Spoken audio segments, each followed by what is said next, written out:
So should you get the ROG Ally or the Steam Deck OLED? Well, that's one of the biggest questions if you're looking to get a PC gaming handheld. So let's blitz through 23 of the key areas so that I guarantee that by the end of this video, you'll have a super clear idea of which one is best for you. Plus, we'll also look at the upcoming ROG Ally X that may be something to consider too. So let's dive straight in and start with key area 1, which is availability. And the ROG Ally wins this one, with Asus being a dominant hardware manufacturer, which means that they have much better distribution. So we can walk into physical shops like Currys here in the UK, and of course Best Buy in America, to actually try out the device, buy in store, and even have a look through the open box section for second-hand purchases. Let's really hope Valve managed to greatly increase their distribution so prospective Steam Deck owners can try out the handheld in physical stores, and also make it much easier to buy for our great Australian gamers, for instance. Next at 2 is first impressions. I'm going to give this to the Steam Deck OLED, as Valve absolutely did not have to include a free case with the handheld, but doing so is such a nice gesture of them. It makes you feel like they've gone the extra mile, and I'll come back to this shortly in how little things like this helps us as gamers to build trust and respect towards these hardware manufacturers. At 3 is ease of setup, and again I'm going to go with a victory for the Steam Deck OLED in this. It's just so easy to get up and running so quickly after logging into our Steam account and doing some quick updates. And there is a pretty steep learning curve getting set up on the ROG Ally, getting to grips with all the scattered updates in Armory Crate, then also in my Asus app, and then also we've got the general Windows updates too. Not to mention optimization stuff like turning off core isolation to get the most from the handheld that I've covered in my setup guide, link in description. At 4, let's talk thumbsticks, and this is a very personal choice. As if you like the asymmetrical layout like the Xbox and also very loose thumbsticks, then go for the Ally. And if you prefer much stiffer thumbstick movement, better grips, and also a symmetrical layout like the PS5 controller, then you may find the Steam Deck OLED much better. For me personally, I do prefer the much more resistance on the Steam Deck OLED, but I do wish that it had the RGB lights because I'm kind of tacky like that. Next at 5 is the D-pad, which of course is crucial for old school retro and also fighting games. The ROG Ally D-pad is very decent, and I definitely do enjoy using this, but for me the Steam Deck OLED wins this in just being that bit more pleasurable to use. That's what he said, right guys, because of gay? At 6 is portability, and if having a sleek and lightweight device is important to you, then you may find the Ally better, with it weighing in at just 608 grams in its compact form. I do want to highlight though that even though the Steam Deck OLED does look pretty chunky, it really does feel amazingly light in the hand, weighing in at just a bit more than the Ally at 640 grams, and it feels significantly lighter than the LCD model.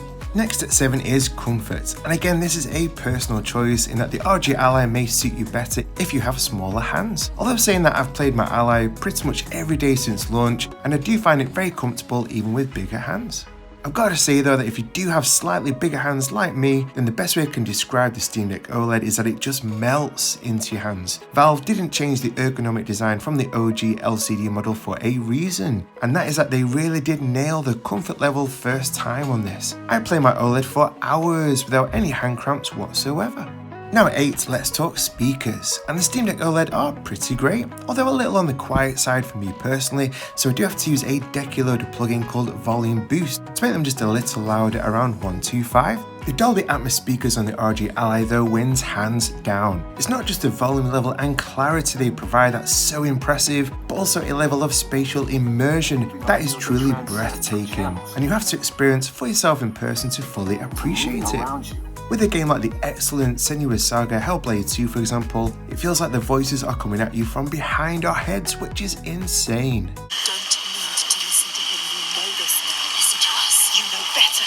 Find the survivor, he is trying to trick you. Speaking of audio, key area 9 is which has the least latency when using Bluetooth headphones and earphones, and I'd definitely say the Steam Deck OLED wins this. To me there is pretty much zero lag, and I love using my AirPods Pro as it uses Bluetooth 5.3. Whereas I don't use my AirPods Pro with my Ally as there's just too much noticeable delay, with it using the lower Bluetooth 5.2.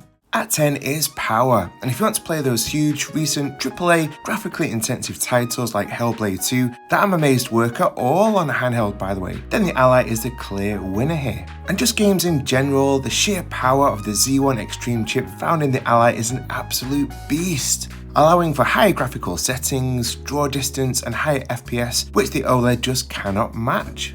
Fun fact that I was actually playing the awesome Resident Evil 4 remake last year on my old LCD Steam Deck when it was struggling in the 20s FPS in busy areas, and in particular the castle area. That just got me so super frustrated, and this was actually the catalyst in me getting the ROG Ally. Nowadays though, I don't get frustrated with the lack of performance on my OLED, and I'll tell you why in a moment. It is important to note that older games like 2021's Resident Evil Village that I just picked up in the Steam sale for $15 do run perfectly fine on the OLED, albeit with some lower graphical settings. And for Key Area 11, all of this incredible power of the ROG Ally to get this higher visual fidelity and FPS comes at a heavy cost, as the battery when playing these super intense titles doesn't last much more than an hour. In fact, in a recent vid, the battery went from 55% to 5% in the space of just 20 minutes, which is kind of shocking. The Ally is fine though if you don't mind plugging in. In fact, Asus actually designed the handheld in such a way that we only realise the full potential by plugging in, as this then unlocks the full 30-watt turbo mode. I saw this today on social media and it's just so true regarding plugging in the Ally. If you really don't like plugging in or play a lot where there isn't a charger easily available, then the Steam Deck OLED absolutely smashes the ROG Ally in this area, as the battery for intense games like Village lasts for 2 to 3 hours, but can last up to 12 hours for retro and indie games, which is insane. And many times I only have to charge every say 3 to 4 days, which is just so awesome. I mentioned in a recent vid how I visited my dad in hospital where I couldn't easily plug in, and of course it was the Steam Deck OLED that kept me going through this, playing for hours at his bedside, which I just couldn't have easily done on the Ally without a battery pack. I'm also fortunate to have a hot tub, and it's due to the incredible OLED battery that allows me to play for hours in here, as trailing wires with the ROG Ally for longer gaming time just isn't ideal for this. At 12 is which handheld is best for retro games. Now the Ally is awesome playing all retro games, especially the more demanding emulation like Xbox and PS3, which can be a bit of a struggle on the Steam Deck OLED.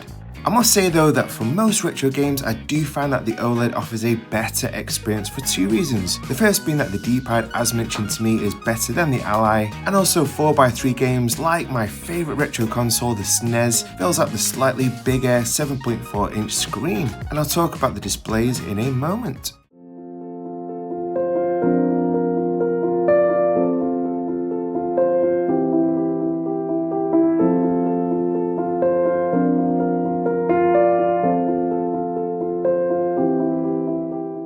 Key Area 13 is that if you play a lot of games that require anti-cheat software like Destiny 2, then the Ally completely wins here, as it's much more adept at handling this, one of the huge benefits of being a Windows-based device. At 14 is that if you really want to use an SD card, then the Steam Deck OLED is absolutely the winner here. I'm bored now of talking about the SD card issues that have plagued the Ally from the start. The SD card slot on my Ally, like many others, just does not work, which is incredibly frustrating. Fun fact is that when I got my Steam Deck OLED, I had PTSD and was afraid at first to use my SD card that I used for all my ROMs due to issues with the Ally, but it works perfectly well. And this SD card issue links in with Key Area 15, which is brand trust. Is Valve or Asus more trustworthy as a company, which is very important for us gamers.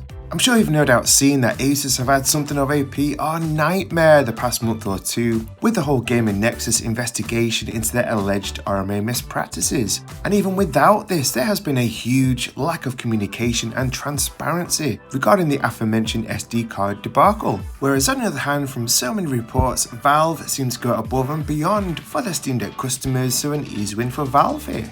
At 16 is if you use the awesome Xbox Game Pass heavily. Now on the Steam Deck OLED there is an awesome free app called Greenlight. I've done a super easy setup guide for this, link in description. And this is so solid in remote playing our Series S or X consoles and also cloud gaming, which does work really great. However, the ROG Ally has a huge killer advantage and the clear winner here due to the fact that we can install pretty much any Xbox Game Pass game natively onto the device, which really does make for the best, most optimum experience. Key Era 17 is another killer advantage that Windows has on the Ally, in that it's so easy to install multiple dedicated launchers that games often require, like EA Origin, Rockstar, Ubisoft and Epic Games. And while you can get different launchers on the Steam Deck OLED, like using a nifty app called Non-Steam Launchers, the Ally wins it just for making it so much easier. Let's talk fans for 18, and I must say that the fans on the ROG Ally and also the Steam Deck OLED are pretty quiet. I think I do have to give the nod to the OLED for being slightly more quiet than the Ally though. What do you think?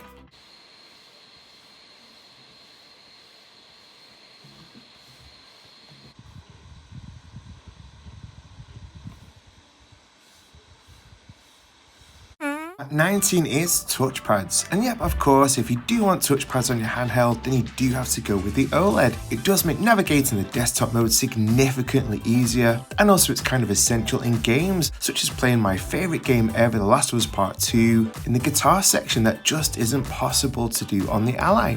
And having touchpads is one of the most divisive aspects in our handheld gaming community, with a community poll yesterday here on the channel getting an exact 50-50 vote share. The first time this has ever happened, so it very much is a personal choice.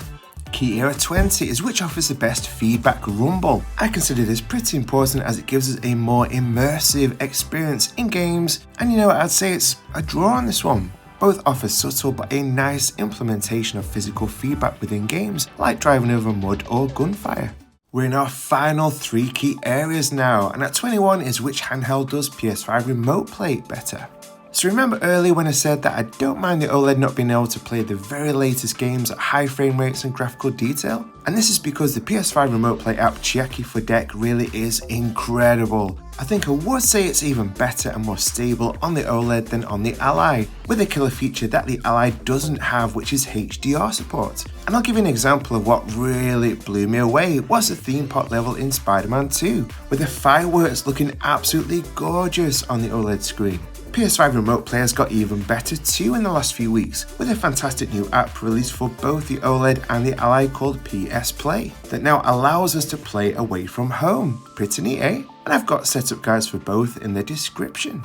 And this leads us nicely onto which has the best display for Key Era 22. Now both screens are incredible, but in different ways, and it's very much a personal choice what you prefer. If you prefer a slightly bigger 7.4-inch area with an incredibly vibrant display bursting with amazing colours, this being particularly incredible for Switch games which tend to emphasise colourful artwork, then you will love the Steam Deck OLED screen, although you do lose some clarity with it being just an 800p display. The ROG Ally has 2 killer features when it comes to display. The first is variable refresh rate, also called VRR, which makes games just silky smooth. The other display killer feature, of course, is its full 1080p HD display, in which the clarity and crispness is so incredible. I really do miss this level of sharpness on the OLED, which is especially evident in desktop mode and those games with small writing on.